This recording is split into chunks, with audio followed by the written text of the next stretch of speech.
Hi everybody, thank you so much for joining. My name is Keith Brooks, and today the letter Z stands for the Zooraptora, also known as what would happen if Clive Barker designed insects. These guys are also known as angel insects, and they come in two distinctive forms.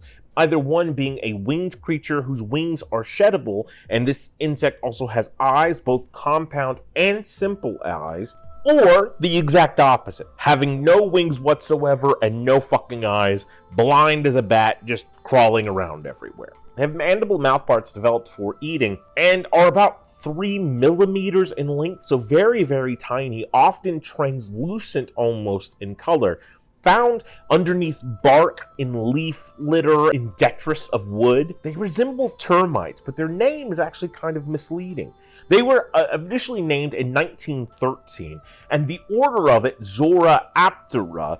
Zora is Greek for pure, Aptera is wingless, but they're not all pure wingless. Obviously, this name came about prior to the discovery that this other creature that looks entirely different is still the same species. These insects have divided abdomens, typically in about 11 parts, with antennae that generally have 9 different small segmentations on them. We know of 11 different species of extinct versions of this animal, and currently there are 51 species still living. A lot of them haven't been fully described or studied, but all species show that divide of producing 2 remarkably differing creatures and also polymorphism. The life cycle of this insect is egg, nymph, and then something called the ego, which is the adult version of the bug. What's interesting is if the insect is in good conditions, the blind wingless variation will be the predominant aspect of the animal. However, if conditions toughen or get worse,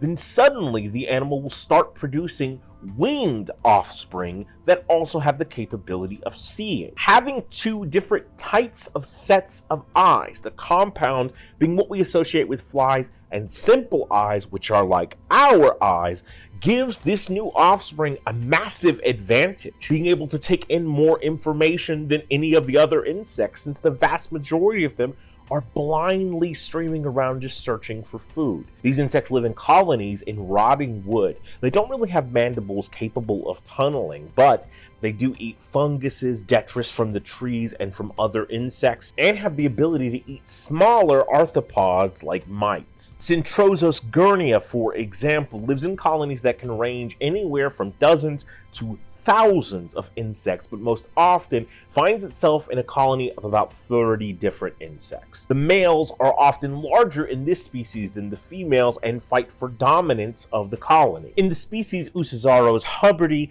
it's found that 2 colonies put side by side will merge with ease, with no turf wars or any battles happening between them.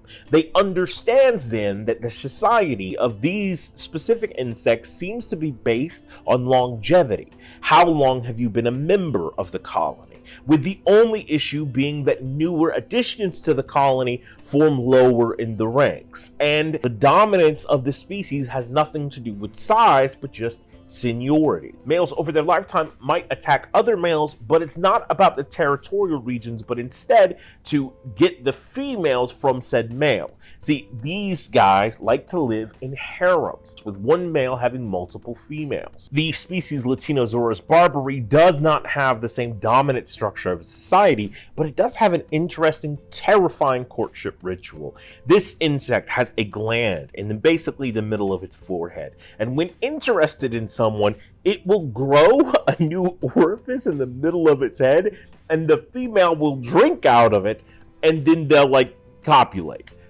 The Clive Barker thing. This is what I was talking about. The species Spermasaurus impolitus actually does not have sexual relations with other insects. However, what it does is it gives the female its sperm cells, which unravel to something larger than the female itself.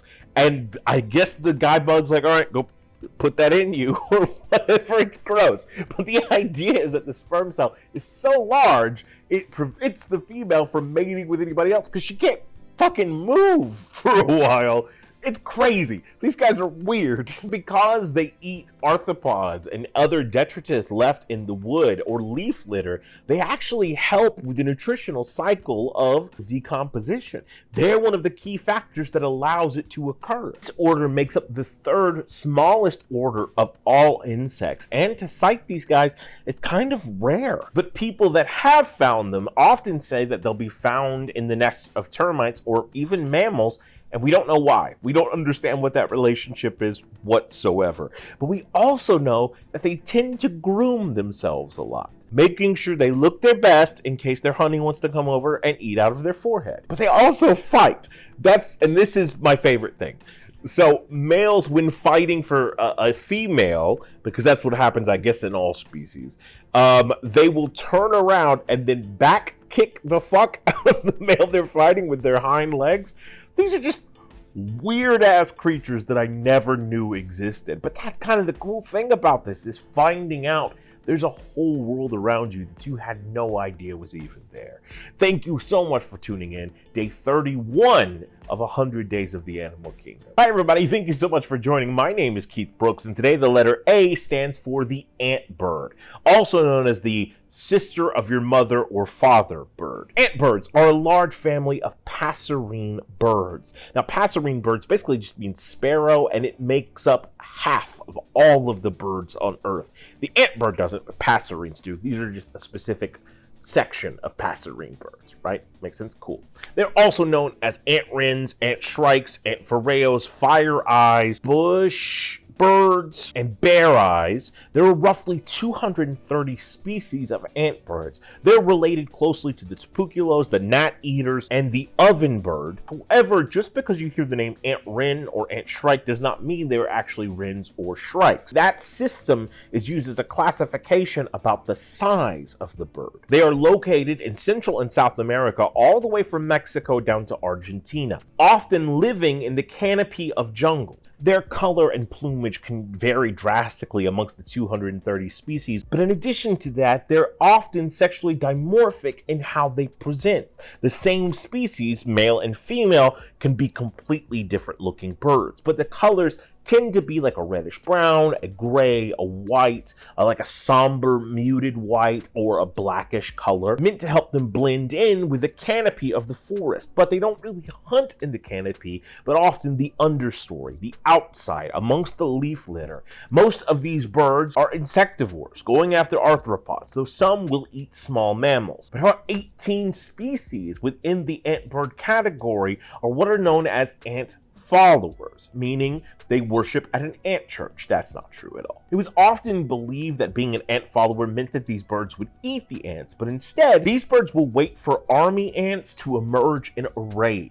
What a raid is for army ants is they will come up to the ground level and they'll just swarm, driving other insects and other animals basically into corners to devour them. Ant birds will look for that to happen and then see where the birds are driving the other insects and then pick off the insect. Sometimes by swooping down, but some birds have developed the capability of clinging to a tree, a branch, or whatever they can find sideways, being perpendicular to the trees to peck down, grab something, and stay safe of the ants. Ant birds tend to be monogamous creatures mating for life, though there is some examples of one bird leaving a bird for another bird, and that is literally called bird divorce. They will tend to have 2 eggs at a time, both taking turns, the male and female, in the incubation of the young. Their nests will either be suspended or supported. Suspended, like you have a branch, the nest comes here in between and is sort of hanging a little bit, but still it has something on it.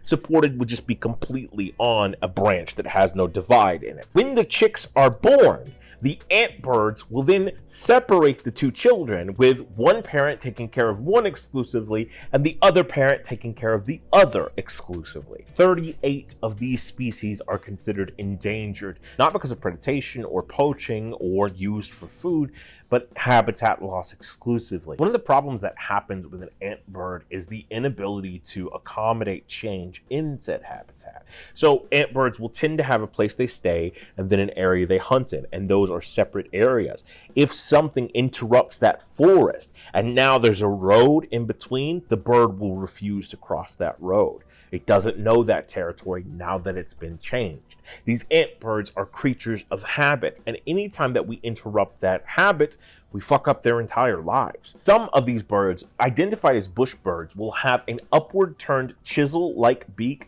but all ant birds will have a small tooth at the tip of their bill used to crack into insects, which is That's intense the way I described that. I apologize. Many of the ant birds will have white spots on their back or on their feathers that they will flash as a warning. Either a warning to other animals to stay out of their territory or a warning that something is coming. In addition to that, they also have vocal patterns. The vast majority of their melodies are simple notation. However, like the vast majority of birds, especially those that live in the canopy where it's often dark, they will have two variations of the song, something called a loud song and a soft song. The loud song here is most often used as that warning or in territorial combat. We don't really know what the soft song is used for, maybe just music, I don't know. However, ant birds have this crazy capability to hunt in mixed species flocks, meaning a bunch of birds will get together when they go hunting. And a lot of those will happen when they're ant following. In addition to that, they also have multi-species mobbing of predators. Basically, what happens there is a predator will be coming through, a bunch of birds will get together, they'll sit in trees near it, and they'll just call it names. Like, that's literally what fucking happens. They're like, hey, you piece of shit jaguar, what the fuck you doing over here? This is my block. Like, stuff like that. Now, some ant birds, like the bamboo ant shrike, will live in microhabitats, ideally specified areas like bamboo shoots. But the vast majority of them will also practice something called anting. Now, I didn't mean to mislead you earlier. They do eat ants, but they don't really eat the ants in that raid thing we were talking about. But sometimes they'll grab an ant and they'll rub it all over its feathers, afterwards discarding it or eating it. Like, it's rubbing it on its feathers like it was a bar of soap. And we don't necessarily understand the exact reason that this happens. The ocellated ant bird forms a weird social structure where at the center of it is a paired bond, a daddy and a mom bird. They'll have a bunch of kids. The boy birds will stick around. The girl birds will go find another family, and they'll just live together as a group or as a flock with the dad, the mom, the boys, and all of their wives, and it'll just keep going generationally like that. It's kind of interesting. But the mating ritual for these birds is mutual feeding. So what will happen is the female and the male will just take turns feeding each other. The female will be full first, and the male will feed her so much that she can't move anymore. Then they'll copulate, and it's like, okay. I mean, don't yuck somebody else's yum. Everybody's got a kink. Also, mutual grooming is a huge part of their relationships. Another interesting thing about this bird is they serve as the food source for 3 different species of butterfly. These butterfly don't feed on the birds, but instead they feed on the birds' droppings, sort of following them the same way that the birds follow the ants. Now, some of these species are incredibly understudied, like the Rio de Janeiro ant wren, which has only been ever seen once. One specimen in all of history. The chicks of the ant bird are born altrical, meaning without feathers and blind. For the first couple of days of their life, they will have to huddle up with their parents just to stay warm and thermoregulate. But the diversity of what these animals are capable of doing is kind of incredible. The spotted ant bird is known to give orders to other birds of other species, and for some reason they listen. It's kind of like a director bird. The slender ant bird is only found in 2 regions of Brazil, specialized regions known as the Mata de Sipo, which is the understory of mountainside deciduous forests that have been flooded with heavy rain. That's the only time you'll see these guys, and that's the only place they'll be, which is kind of insane. And because of that peculiarity and rarity, they've just proved kind of hard to study. But it's interesting that there's these beautiful creatures out there just living their best lives. I'm happy for them. Good for them. Thank you so much for tuning in. Day 32 of 100 Days of the Animal Kingdom. Bye, everybody. Hi, everybody. Thank you so much for joining. My name is Keith Brooks, and today the letter B stands for the bumpy rocket frog, also known as they have a rocket? The bumpy rocket frog, also known as Peter's frog, is native and endemic to Australia, ranging from northern Australia all the way down to Queensland. A rocket frog is a specific type of frog noted for its ability to jump straight into the air. It's estimated that these guys can jump 30 feet straight into the air, which is an insane. height, right? The vertical on these guys is crazy. From snout to vent, they're about 1.4 inches long as an adult. As a tadpole, they're about 1.7 inches. So what they say about shrinking with age is actually kind of true. Normally brown or grayish with a bumpy wart-like skin, thus their name. They are semi-aquatic animals whose toes are half to 3/4 of the way webbed, while their fingers are not webbed at all. Their habitats are subtropical to tropical swamps, dry grassland, or anywhere that you're going to have a pool in that subtropical neotropical area. When they have their egg clutches, it's anywhere from 30 to 330, and the egg clutches are deposited on the top of temporary pools, not attached to any sort of vegetation whatsoever. They have a pale yellow spot on their thigh, a white marking on the angle of their jaw. Now, their Latin name, Laturia inermis, is sort of named misleadingly. Inermis means unarmed, and the reference to this was based on another species. There's something called a burrowing frog, which has a claw. These guys don't have claws. In fact, they have like little pads at the end of their fingers. A burrowing frog will use their claw to help them dig. It was originally thought that these were burrowing frogs, but has since later been disproven. When breeding, they will be sitting near water, and the male will call out to a female, asking her and inviting her in to, check out the pool. The water's fine. Why don't we just take a dip, baby? Me and you. Oh my God, where'd my clothes go? That sort of thing. But these guys make a huge range of noise. From meep like the road runner, to these clucks like a chicken, to barks like a dog. They're just very noisy boys. Another name for this guy is the floodplain frog, and that's because monsoon season in Australia is the best opportunity to see these guys because they sort of gravitate towards the water. And like a lot of other frogs, they have the ability to extend the dewlap section underneath their chin in order to help them make the noises of their various calls that they do. It takes a lot of energy for something so tiny to make such loud sounds. Just like this. It takes a lot of energy to make all of these videos for you guys, and I'm so glad that you're enjoying them. Thank you so much for tuning in and for all you do. Day 33 of 100 Days of the Animal Kingdom. Bye, everybody. Hi, everybody. Thank you so much for joining. My name is Keith Brooks, and today the letter C stands for the capybara, also known, and I'm not making this up, nature's ottoman? That's something that people actually call this guy. So the capybara is a South American animal, the largest rodent in the entire world. That's right, it's a rodent. There are two different versions of the capybara, the greater capybara and the lesser capybara. We're going to mainly be talking about the greater capybara. They live in grassland areas near water because they are semi-aquatic animals with webbed back feet and the vast majority of its face located near the top of its head so it can wade through the water. These guys can hold their breath underwater for 5 minutes, a trait that they use to avoid some of their most fearsome predators like anacondas or caiman or jaguars. It can be kind of scary down there. Their closest relatives are guinea pigs and rock cavies. Cavy is a type of rodent, but they're also related to things like the chinchilla and the nutria. Their name comes from the Tupi, which was an indigenous Brazilian language, the Capibara, and their scientific name, Hydrochoerus hydrochirus, both of which come from the Greek for water pig. So it's water pig. That's what they're called. They are social animals that tend to live in groups of about 10 to 20, but can live in meditations, which is the word for a group of capybara, of up to 100. They eat grass. They love grass, but they're very picky about the type of grass they're going to eat. Like, you can't put paprika on it because they have a sensitive palate, that sort of stuff. And they can get up to 4 feet long and 2 feet tall, weighing roughly 150 pounds. The heaviest capybara was found in Brazil at 264 pounds. But they're sort of famous now for being very docile creatures. Their hind legs are longer than their front legs, the hind legs having 3 toes on their footsies, the front feet having 4 toes on the footsies. As all rodents, their teeth never stop growing. Because their jaw hinge is not perpendicular, they don't chew like that. Instead, they grind like a cow. And that helps keep their molars down from going through their head. They're found in every country in South America except for Chile, and I don't know why. These animals are autocoprophagous, meaning they eat their own poop. It helps them with gut bacteria, so it's like literally a ritual they do every single morning is eat their own poop. Like its relative the guinea pig, capybaras are incapable of synthesizing vitamin C, and oftentimes when in captivity or domesticated, because some people keep these as pets, they will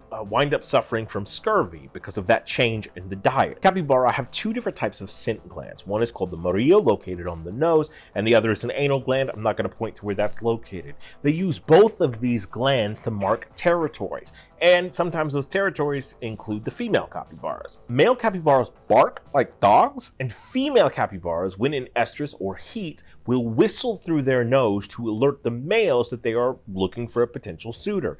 Capybaras will mate in water, and the female has a choice and can call it quits at any point in time because consent matters. If she decides she doesn't want to continue this mating, she'll just dive underwater and swim out of the lake or wherever they're in. A baby capybara is known as a pup, and the birth takes place on land, at which point the female will just like fuck off back into the water. Alloparenting is something that occurs within capybara society. Alloparenting is everybody is sort of like your parent. It takes a village. You still have the distinguishment of your mom and dad, but everybody takes care of you. That sort of idea. Capybara can also sleep in the water, just keeping their nose out so they can breathe. And oftentimes when it's hot, they'll just like sit in the pool all day, or known to like wallow in the mud because it cools them down. Capybara lifespan is roughly 8 to 10 years, but most capybara won't live to be the age of 4 just because of so many predators that go after these guys. Now, because they're such docile creatures, a lot of people can go up and just pet a capybara, and the capybara will let you because it's like, oh yay, company.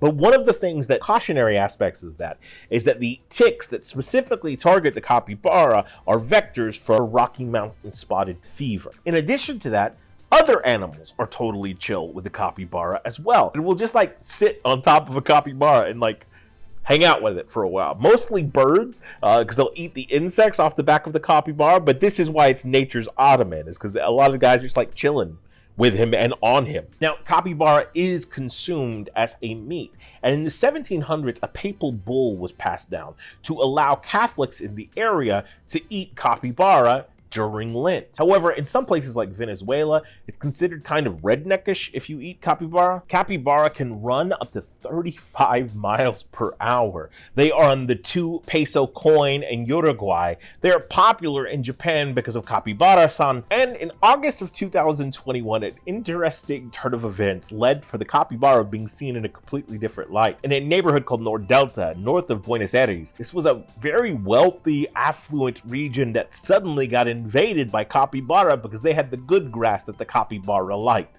And all of a sudden, the internet culture deemed this animal as one that was taking down capitalism and the elite.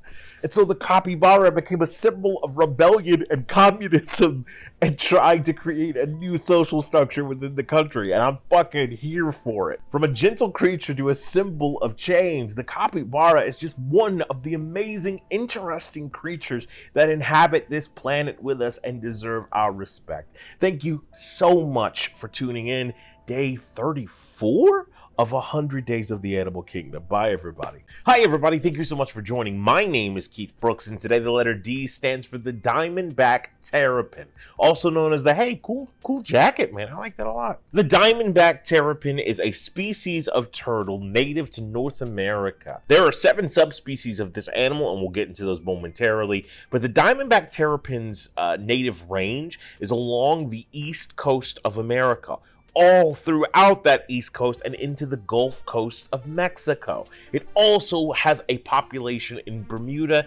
We don't really know why or how they got there, but this turtle inhabits the brackish water that is in between freshwater and seawater. The word terrapin itself comes from the Algonquin word torope, and in American English, terrapin means a turtle that occupies brackish water, whereas British English, it can be used to refer to lots of different types of turtles. The diamondback gets its name because of the pattern often found on the carapace, or the shell of the turtle itself. Yet, these patterns aren't always diamonds.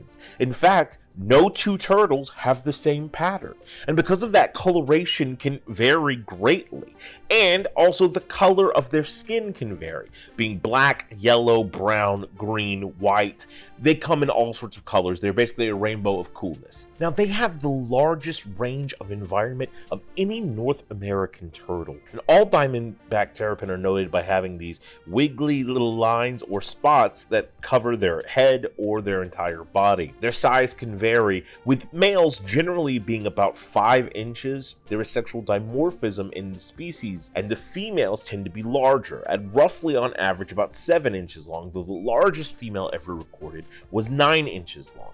The males will generally weigh about 11 ounces, while the females roughly about 17 ounces. However, the heaviest female recorded was 35 ounces, but no shame, sister, you get that bread. These guys have webbed feet, as opposed to flippers that you might find in sea turtles or other aquatic-based turtles. These guys go between the water and land, using the land for nesting and all of that sort of thing. But they've developed a lot of peculiarities that other turtle brothers of theirs don't have. They don't know martial arts yet, and we don't know if they eat pizza. They are capable of surviving in extremely salty water for extended periods of time. Their skin seems to be almost indestructible to whatever level of salinity the ocean can give it. They also have a lacrimal salt gland that other turtles do not have. This is something that use when they're dehydrated. It allows them to separate the salt from the fluid in their bodies. And they've developed interesting ways to get fresh water. Firstly, when it rains, these turtles have found a way to determine what salt water is and what fresh water is, and will drink the surface level of the water, getting the rain that puts a coating on the water itself. Also, and this is just adorable, sometimes they'll just stick their heads out of the water and open their mouths and go, ah, to get the rainwater. And that's the cutest fucking thing I've ever heard. They have extremely strong jaws used for cracking the shells of crustaceans, their primary food. Females have stronger jaws than males, but they eat shrimp, crustaceans, crabs, clams, sometimes small fish, and even some aquatic plant life, but they're kind of picky about what kind of salads they want. Now, they tend to live in Spartina marshes. Spartina is a genus of grass, and that's sort of what they sort of gravitate towards, but they can also live in mangrove and mangrove marshes and swamps. They could live completely in fresh water, and they could live completely in salt water,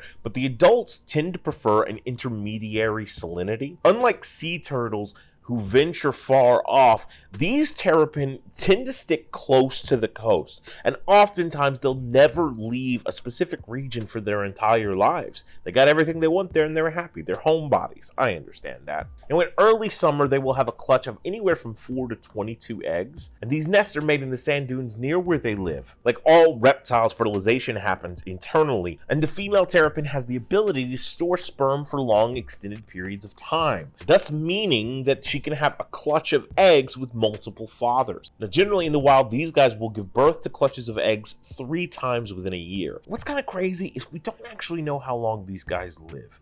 We think it's 25 years to 40 years. Some will even say 10 years. But the ability to determine their age has sort of confounded us for a while. I know it sounds like I'm talking about trees, but a lot of time people will count like the rings and stuff on the actual carapace, the shell itself. And we don't know if that's actually accurate with these guys. The hatchlings are super fucking cute. Now, the sex of the hatchlings is determined by the temperature of incubation. But because nesting is one of the only things they do on land, we actually don't know a lot about their lives. We assume that they hibernate. They do like to burrow often in muddy areas right at the end of their regions, so right before we get to the waterline itself. From the 1700s to the early 1900s, the meat of the terrapin was often considered a delicacy in the United States of America. In fact, in the early 1900s, up until about 1912, it was considered the food of the rich.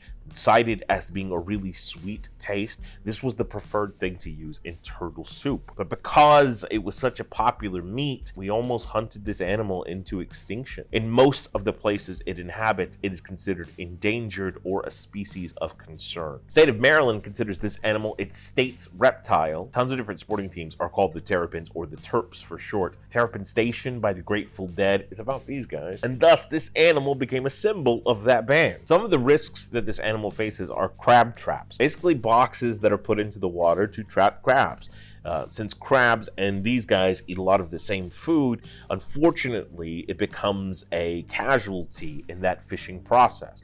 And in addition to that, there are things called ghost traps, traps that have been left out there and no one is retrieving them. Estimated that in 1 year alone, 2021, 3,500 of these animals passed away in ghost traps by themselves. In addition to that, we just have cars. The majority of the time, females who are trying to find a place for nesting will be crossing a road and unfortunately be struck down. They're extremely social creatures who like to bask together. A group of diamondback terrapins is called a bale, a nest, a tern, a deep. A lot of cool names for these guys, and they're just absolutely fucking beautiful. I love turtles. I like turtles. I just think like there's something so gentle about them innately that I just love, and I hope you love them too. Thank you so much for tuning in. Day 35 of 100 Days of the Animal Kingdom. Bye, everybody. Hi, everybody. Thank you so much for joining. My name is Keith Brooks, and today the letter H stands for the Holland Lop, also known as the nightmare of every carrot. The Holland Lop is a breed of rabbit that is one of the most popular breeds of rabbit in the entire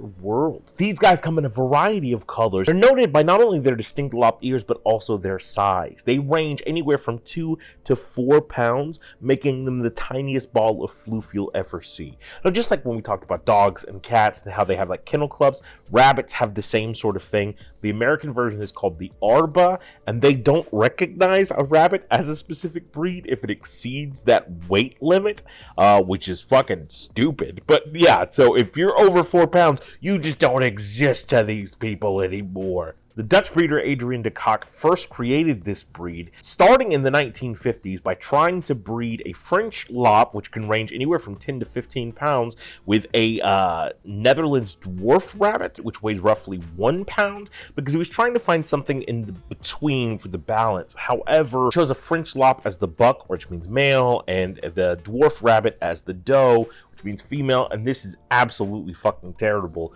The children of this rabbit did not survive, and neither did the female survive the breeding experience. This is an all too common story when people are trying to create specific genetic breeds. He would keep trying, including different types of lop rabbits in here, and in the 1960s finally emerged with a very specific breed, one we know now today and love. Look, these guys are extremely docile, coming in a wide variety of colors. They're known for being kind of compact, with their face being super cute and like all bunched together. They love to play and are very curious and interested animals. Two specific genetic issues that might arise in these animals are the albino version and the ASIP, which is a agouti signaling protein, which gives them like a reddish orangish hue that is very distinctive. Their ears, almond shaped, are about 4.7 inches long, and sometimes their feet can point inward, what we in humans would refer to as pigeon-toed. Living from 7 to 10 years, they stand about 4 inches tall, and when stretched, anywhere from 10 to 12 inches long.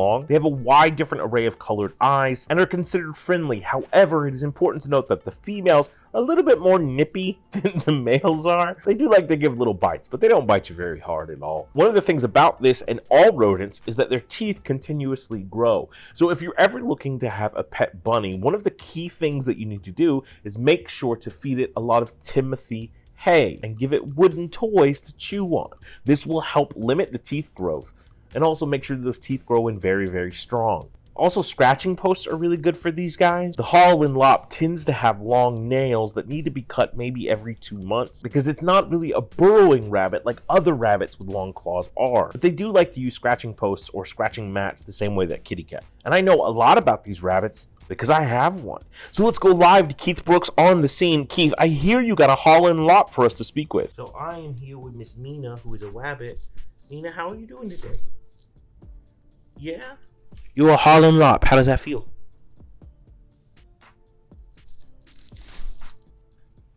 Really? That's interesting.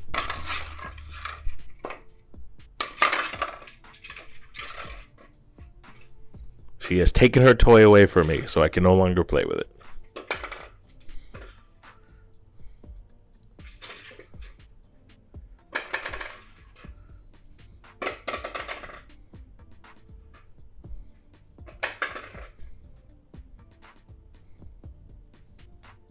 Thank you very much, Mina. You're pretty.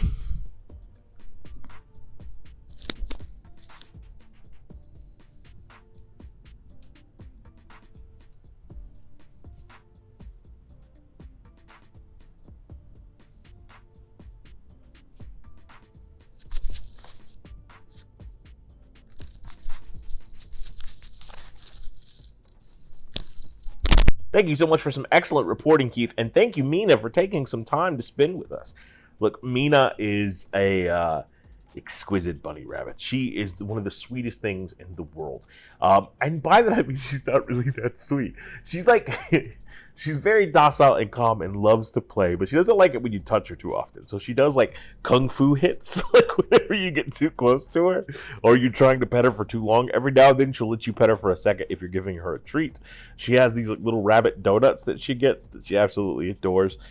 Every morning I make her a fresh salad. Today's salad I think was celery, parsley, spinach, and carrot.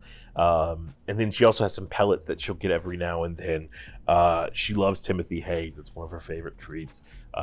She loves her little donuts. She has like these Teddy Graham like little cookies that she likes a lot.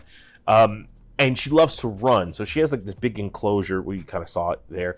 And she has a bunch of like speed tubes that she can run through. She loves to show you how fast she can go. And oftentimes I'll come down to her habitat and I'll play electric guitar for her, and she gets like really fucking pumped. Like she's a punk rock bunny rabbit all the way. So they do, one of the cute things is rabbits do zoomies, but they also do something called binkies, which is, so zoomies, they run around. Binkies is where they jump in the air and kind of kick their heels together. So she does that when she's super happy. But they also do thumpers. So the Bambi movie is like dead on. So they'll do thumpers when they're excited, when they're scared, when they're angry, when they're pissed off. I have a friend, an actor named Rob Prago, that comes to my house a lot to film auditions, you know, when we're working. And she hates Rob's performances in everything. Like she's always like thumping, like, and it's pretty close to where the audition space is. But you can always hear her like, "I don't believe you, Mr. Prago. That's not, that character trait. It's not really written in the script. You're adding too much subtext," like stuff like that. Even when she had like a gastro thing, and I had to take her to the vet, and that's the difficult thing about rabbits is they have to find specialty vets. So you have to find an exotic animal vet to help them. And so she got a lot of like painkillers and stuff during this day. And she was basically rabbit constipated. She had some medication and stuff like that. But to see her so high when she normally like hates people petting her, and I was taking advantage of it and giving her all the kisses I could. And she was like rabbit smiling, like her little teeth, and it was the most adorable thing in the world. However, the next day, she just like kept looking at me like, "Daddy, I can't believe you gave me kisses." Slap, slap, slap, slap. So, yeah, she's just lovely. She's a wonderful companion.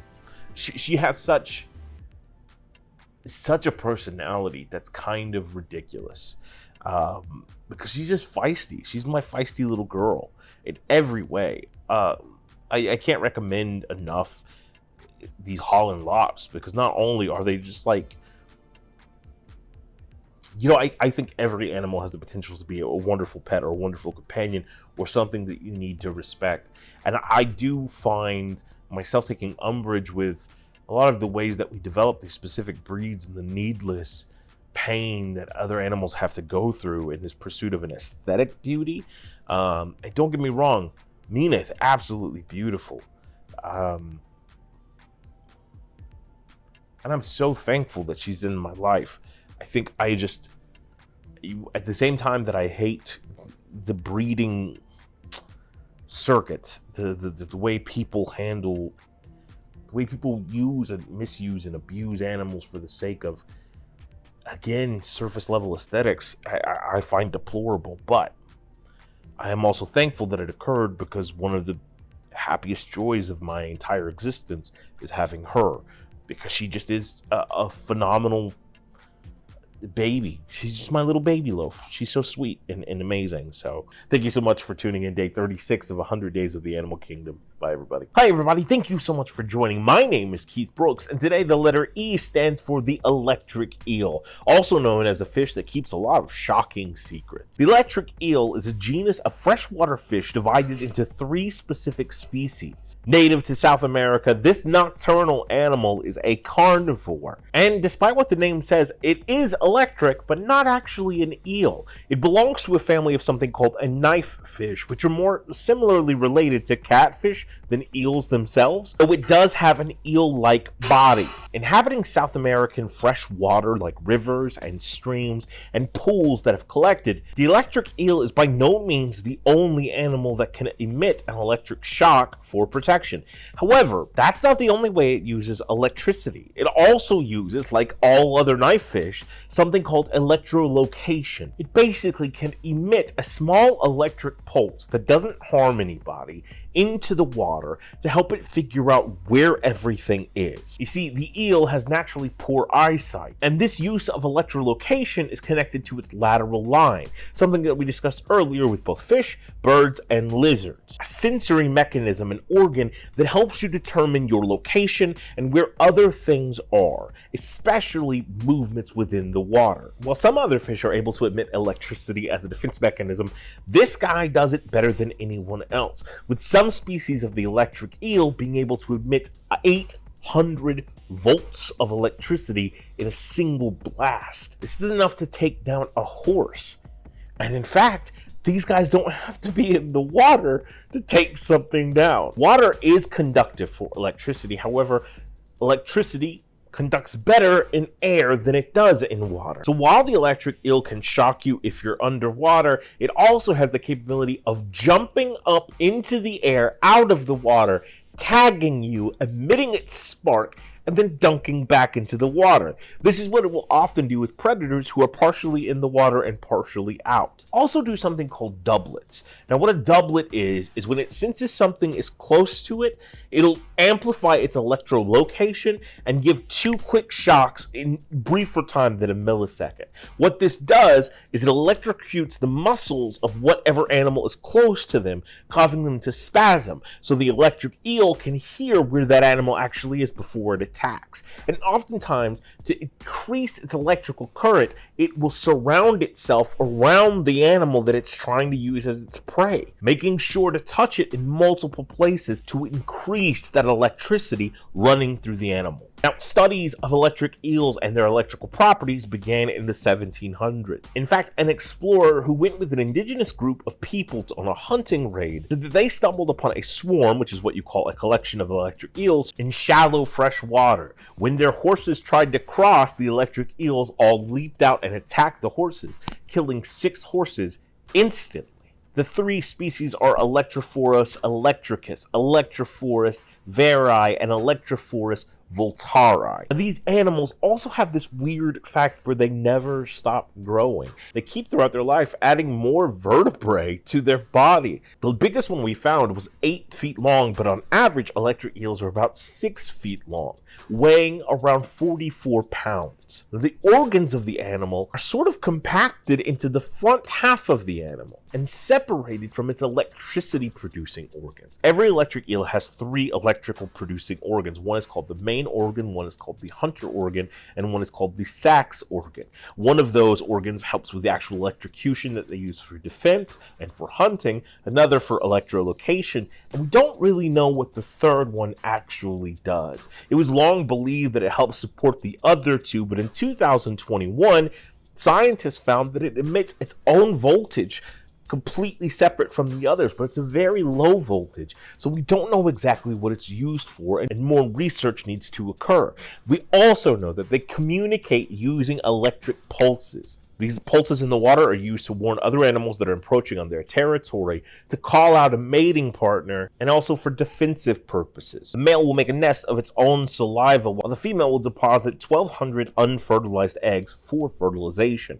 They will continue over the next few days to keep adding eggs, some fertilized and some not. The eggs will hatch in roughly 7 days. 7 days. eggs. And as the babies are born, they will eat all of the unhatched eggs. It is through the studies of this animal in the 1700s that we developed electrophysiology, electrochemistry, and even invented the electric battery. I had so many misconceptions about this guy growing up. You know what I mean? Like, I always thought they were in the ocean for some reason. I never knew they were freshwater. I thought they were a lot smaller than they are. I thought they were eels, but all of that proves to be not the case. Yet there is significance and importance within humanity's own search for knowledge cannot be argued. These incredible guys are phenomenons that live on our planet with us, and what a blessing it is to have them. Thank you so much for tuning in. Day 37 of 100 Days of the Animal Kingdom. Bye, everybody. Hi, everybody. My name is Keith Brooks, and thank you so much for joining. Today, the letter F stands for the firefly, also known as God's mood lighting. The firefly, also known as the lightning bug or the glowworm, is not a fly, it's not a bug, and it's not a worm. In fact, these guys are beetles, and there are over 2,000 different species for this insect. Now, those colloquial names like firefly come about because every single one of these species at some point in their development have the ability to elicit a bioluminescent shine and glow, meaning they light up. Now, not all of these light up in their adult form, but every single one of them light up in the larvae stage. And breaking it down species by species, sometimes the ability to light up as an adult is separated into very specific gender roles, as a female or a male, as a part of the mating ritual or the hunting ritual. It's believed that initially all insects within this family developed the ability to light up as what's called an honest warning system, telling other predators, don't eat me because I have a poison inside of me, which is true. Lightning bugs use a chemical component called luciferin, almost meaning light giver, that is distasteful to other animals and has the potentiality to be toxic in increased numbers. In the evolutionary process, this lighting system was co-opted to be a part of the mating rituals of these insects. And these insects have attracted human attention ever since classical antiquity. There are stories about them in ancient Rome. They appear in Dante's Inferno. And nowhere on Earth are fireflies or lightning bugs more appreciated than in Japan, where to this day there are still active parks dedicated specifically for fireflies. Some fireflies are diurnal, some operate strictly in the daylight, and those will not glow. However, the ones that you're most often thinking about tend to glow in those twilight hours and are nocturnal creatures that use their signal and specific patterns related to their species in order to attract a mate or tell a mate where they potentially are. They like to live in marshes, swamps, temperate or tropical areas near the woods where their larvae can find a plethora of food. The pregnant firefly will deposit her eggs underneath the ground, digging slightly to deposit them in the warmth of the dirt or beneath bark, where in 3 to 4 weeks these eggs will hatch and become larvae. However, there are also aquatic-based larvae, such as the Aquaticulae, where the female will oviposit, meaning place the egg, on top of water-based foliage that has exposed plant parts. After the eggs hatch, they will just descend into the water to finish their larval stage. The vast majority of firefly larvae are predatory, meaning they feed on other larvae or terrestrial slugs, snails, small insects, that type of thing. Some even develop mandibles that allow them to specifically deposit digestive enzymes into their prey with an intense bite. Some larvae will hibernate in that stage, some will overwinter,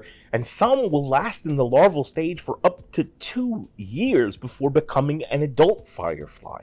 Often when that change happens, their lifespan is a drastically short one. European glowworms, for example, emerge as adults with no mouth, no ability to feed, only to reproduce and die. Because there are over 2,000 species, they vary greatly in size, but out of the entirety of the group, The longest firefly is roughly about 1 inch. A lot of the species will have larva-like adult females, meaning the polymorphism isn't as prevalent within the female of the species as males, and they still look like the children. But however, the way to tell if it's an adult or a young female is the presence of compound eyes, whereas the children will have simple eyes. Yet the compound eyes of the female in larva-like form are sort of recessed back into the head. Part of the process that allows their bioluminescence is the use of something called luciferin, I've already discussed, and luciferase. Luciferase, now the firefly luciferase has been adapted and is now used in forensics and in medical treatment to look for the organic compound known as ATP, which instills organic cells with energy. One of the amazing things about all fireflies is they emit something called a cold light, where the vast majority of light sources have a heat signature attached to one. This really doesn't. Oftentimes people say that it has no heat signature, and that's not exactly true. There is a minute one that you have to have really specialized sensors to pick up. But for the vast majority of sensors, this won't pick up at all. So meaning that they can be lighting up, but it still not appear on ultraviolet or infrared scans. Not all firefly lights are actually yellow. Sometimes they're more white, sometimes they're more green, sometimes they have a reddish hue, or the blue ghost, found in eastern Tennessee, registers out a blue light, but some scientists believe that we actually perceive it to be a blue light based on something called the Purkinje effect. The Purkinje effect is theorized that with human eyes, as lights dim and less light is available for the iris to take in, our entire spectrum of understanding shifts to a more bluer spectrum, thus allowing more light to enter the iris, but it does give it a hue and a specific type of color. The interesting thing about fireflies that we haven't really broken down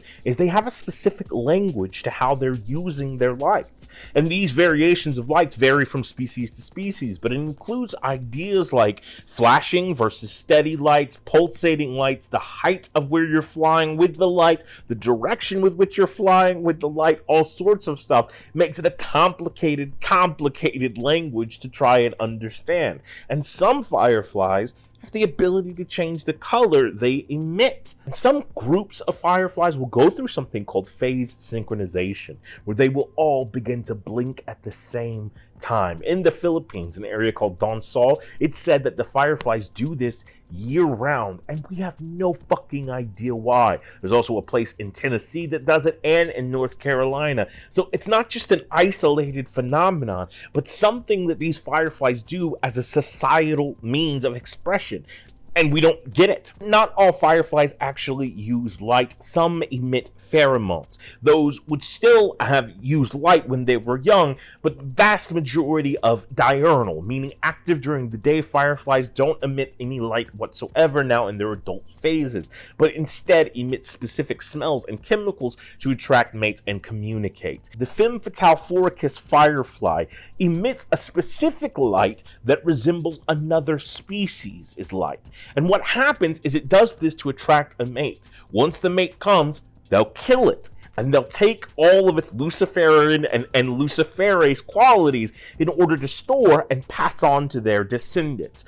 It's kind of crazy. It's insane. It's a murderer. It's a murder bug. There is a legendary Japanese sword called the Hotaru Maru that was said to be created by an expert sword craftsman, but even being an expert, you're still going to have flaws within the metal. And it's said that overnight, a group of fireflies came and fixed this sword. Again, showing that fireflies have become a part of our mythos and our legends and our culture. In fact, the oldest firefly that we've ever found is 99 million years old. We found the fossil of this insect, and its light organ is clearly present. Through scientific research and discovery, they discovered that the initial color of that lightning bug's glow was green. Yet fireflies are in considerable danger in our world. There are 18 species in North America alone that are on the verge of extinction. The vast majority of this comes from degradation of their habitat, but also from light pollution. These are one of the animals that thrive on the darkness of night in order to reproduce. So by the addition of all of these man-made lights, it throws their entire psyche, their entire hierarchy, and everything else off of balance. One of the easiest ways that we can help preserve fireflies and help the species get back to a plethora of numbers is if you live in an area and one late evening, you see fireflies in your yard, go inside and make sure all of your porch lights are off. Turn off as many lights as you can to make it as dark as possible outside, just giving these insects another chance to thrive. These guys are the state insect of Tennessee. They are pollinators that help plants grow, and 20 fireflies will produce enough luciferin to kill an adult human should they choose to. They are a marvelous creature that has been around with us for millions of years and have been inspiring our mind and captivating us with their beauty. Let's show them the respect they deserve. Thank you so much for joining me. Day 38 of 100 Days of the Animal Kingdom. Bye, everybody. Hi, everybody. My name is Keith Brooks. Thank you so much for joining me. And today, the letter G stands for the Golden Eye, also known as Duck. James Duck. Quack, quack, quack, quack, quack, quack. Because there's a Golden Eye James Bond movie and game. So, like, that's what I was referencing that. The common golden eye, or Bucephala clangula, is a breed of sea duck that is super fucking cool. Bucephala means, bulkhead, and it's because their heads are sort of like, I don't want to say malformed because that seems mean, but they're just big. There are two subspecies, the Bucephala clangula, which is the Eurasian version, and the Bucephala clangula americana, which is the North American version, which has a longer and a thicker bill. These birds have some sexual dimorphism, with the adults being anywhere from 18 to 20 inches long and weighing about 2.5 pounds, with the females being from 16 to 20 inches long and weighing about 1.8 pounds. Both birds generally have about a 33-inch wingspan, but the sexual dimorphism is most present in their coloration. The males tend to have a dark head with a greenish hue over it, a white spot underneath their eye and on their cheek that looks like a prison tattoo that they killed a bird in prison. They have black backs and white necks and underbellies, while the female of the species has a brownish head and a grayish body. Both of them have yellow leggies and are named after their golden eye. These are territorial and aggressive quackers that don't take shit from fucking anybody. They're really intense. Their habitat is the taiga, T-A-I-G-A, which is a boreal forest, or often referred to as a snow forest. Think of like somewhere Liam Neeson would be lost and have to fight a bunch of wolves. That's where these guys sort of hang out and near water. Normally, when it becomes winter, they go to more coastal waters that have a little bit more of a temperate temperature. When nesting, they prefer high up tree cavities, normally about 5 or 6 feet up in the air, but will also use nest boxes that are created by wildlife protectors. During the nesting process, the female will incubate the eggs, and about 2 weeks into that process, the male just dips and says "quack you later" and leave. And it doesn't get any easier from there for these ducklings. Since these animals are so territorial, oftentimes mother golden eyes will go kill the young of another mother golden eye, and if they don't kill the young, they'll kill the mom itself and take the eggs, or they'll do something called brood parasiting, which is where a female will try to get rid of her eggs by putting them in somebody else's brood, either when they're still in egg form or after they've hatched. Just sort of say, hey, go play with the neighbors, and then they dip while the kids are gone. And this is kind of a super common thing within these ducks. Ducks are hardcore. The other thing that's really fucking intense is that these birds are capable of flight at about 50 days after being hatched, but they stay in the nest up until then. So when it's time for them to fly and take the first steps out of the nest, the mother duck will stand at the base of the tree and call for her young to come out of the nest. The problem is the nest is like 6 feet up in the fucking air. So these little baby ducks will just go take a step out and yeet all the way fucking down. And they'll repeat this process until they get the idea of flying. And you would think the mom would be like, flap your wings, just before anything, or like, let's just go down on the ground and we'll do like little jumps first, something like that. But no, it's intense learning. Common goldeneye is a diving forager, meaning they feed under the water, going down and grabbing stuff, bringing it back up to eat, and they're mainly feeding on mollusks, crustaceans, insects, fish eggs, and aquatic plants. They're also really intense flyers, noticeably so because they have these long wings that when they flap make a distinct whistling sound, leading hunters to call them whistlers. wrestlers as a name. During the mating ritual, these guys are kind of extra, specifically the males. They have a series of mating tricks that they use to get the female's attention, and it consists, from what we can tell, of about 14 moves. Moves called the bow kick, the masthead, the flip, all sorts of weird shit. My favorite one is that they will take their head, go backwards to touch their butt, scream, bring their head back up, and kick water. I don't know what they're doing, but I think it's like the equivalency of like playing Hootie and the Blowfish on an acoustic guitar for a lady. They're just like, oh, that's the spot. Like, yeah, let your head touch your butt again. I like that. We don't know how long these guys live. The oldest one that we found is one that was banded, but it was 5 months old and then found again 20 years later. Apparently he became like a software engineer and he's doing great, so that's good. It's good that he buckled down and he's paying all his bills because he's a duck. Like sometimes, like I'm just doing a bunch of research on animals and I have like a pattern of like mammal, reptile, fish, insect, bird, like that, and amphibian. And I'll keep going through that. And so whatever letter of the alphabet, hey, I need H for this or whatever. And so I just typed in birds that start with a G, and the third one down was goldeneye. And being a kid from the 80s and 90s, fucking like there's a James Bond bird, and he's not suave, but he's super fun, and it really quacks me up. Thank you so much for joining day 39 of 100 Days of the Animal Kingdom. Bye, everybody. Hi, everybody. My name is Keith Brooks. Thank you so much for joining. And today the letter H stands for the hoopoe, also known as the emissary of kings. I didn't make that up. That's really what it's called. The hoopoe is a type of colorful bird found in Europe, Asia, and Africa, known mostly for its distinctive crown that it has the ability to erect onto the top of its head. There are 3 species of this animal and 1 extinct species. Originally, they were all deemed one collective species, but since then, scientists have sort of split them up geographically because they do have some peculiarities about each species. They are of least concern in Europe, though their numbers are diminishing, yet their numbers are increasing in places like South Sinai in Egypt, where bonded pairs can be seen year-round. They're kind of related to animals like the kingfishers or the wood hoopoe, which is not technically a hoopoe, but it is very common because it has the same sort of bone structure in its ear that the regular hoopoe does and that we as humans do. The scientific name of this animal is Upupa epops, right? And that comes from the Latin and the Greek onomatopoeia of what this animal sounds like. In English, I did a lot of research for this, and there's a lot of European documentation of this animal, and in English, from England, they'll often say that the animal's noise is described as poop, because when you hear it, it goes poop, poop, boop, boop, or oop, boop, oop, boop, oop, boop, or eep, boop, eep, boop.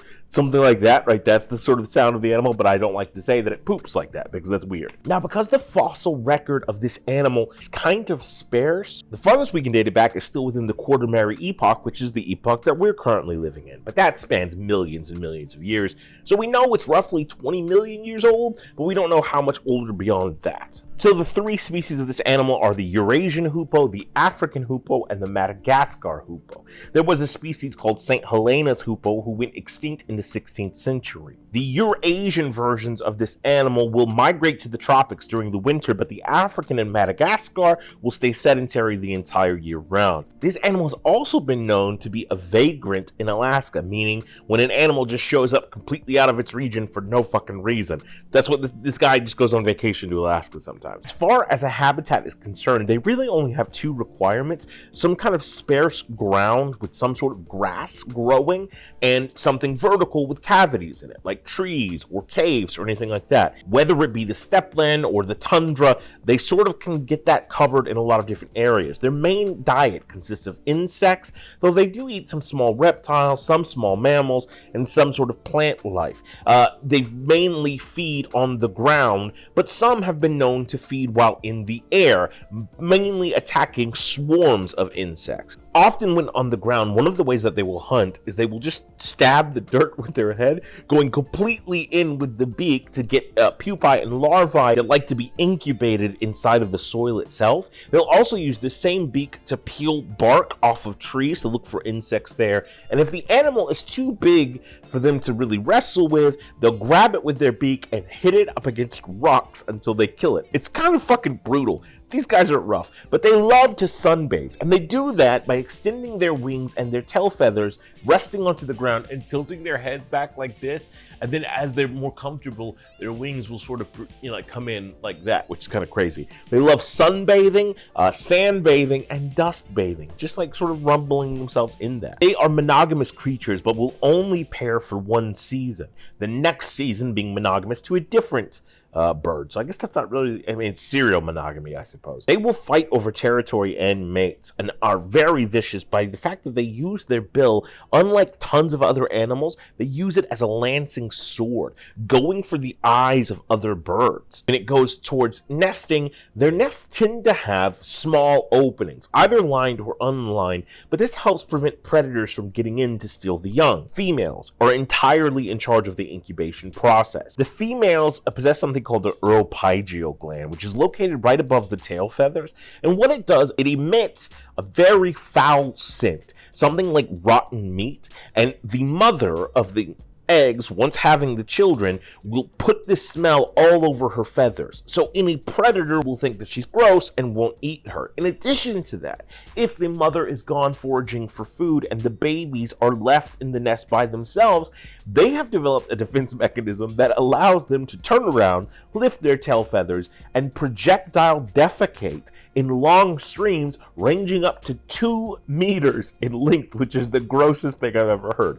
They also hiss like snakes. So just a lot happening there. Because it's such a striking animal, it's long been a huge part of our cultures and our societies. In ancient Egypt, this animal was revered. It was the first time it was coined the name the emissary of kings. In Old Kingdom tombs, anytime you saw a carving of a hoopoe, it meant that the child that this bird was around was destined to become the king, either as an heir or someone who took over. In the Torah, Leviticus, Deuteronomy, this animal is listed as not kosher. In the Quran, it is known as the hudhud, and the hudhud is the animal that tells King Solomon about the Queen of Sheba for the first time. In the Vaynaq religions of Chechnya and other places like that, it is the animal associated with the goddess Tolosi and is referred to as Talosi's hen. And according to that religion, it was illegal and punishable by death in some territories to kill one of these birds. In Persia, this was considered a symbol of virtue, and I think the poem is called The Conference of Birds. He is the speaker on behalf of all birds, and when they want to find a king of the birds, he leads them to Samuk, who is like a mythical creature. In Scandinavian folklore, he is a thief. In Estonian folklore, he's connected to death and the underworld. In the esoteric book, The Munich Manual of Demonic Magic, it said that you sacrifice one of these guys to conjure a high-reigning king of hell. In The Birds by Aristophanes, Tereus turns into one of these guys. And the Eurasian hoopoe is the national bird of Israel, measuring at anywhere from 20 to 24 centimeters, weighing in at about 80 grams, with a wingspan of 45 centimeters. I'm American, so I don't know what any of that means. They have a zebra sort of pattern on their feathers. The sexual dimorphism of the creatures is that the females will be a little bit duller in color, but still very bombastic and beautiful to look at. They get the zoomies, and they show it by chasing each other around in comical chases. However, because they also have a territorial nature, they can be that bird who playtime turns into like, oh, you're not supposed to play with my toys type of situation relatively quickly. They oscillate between their calming oop oop noise, or the pooping noise as the British would have called it, and making very harsh calls to sort of show that they're in charge. In the wild, we believe they live about 10 years, and this extraordinary animal has been a part of our culture for centuries. It's an incredible thing that I didn't even know existed, and I hope it's brought a little joy to your life knowing this stinky royal guy is out there. Thank you so much for tuning in. Day 39 of 100 Days of the Animal Kingdom. Bye, everybody.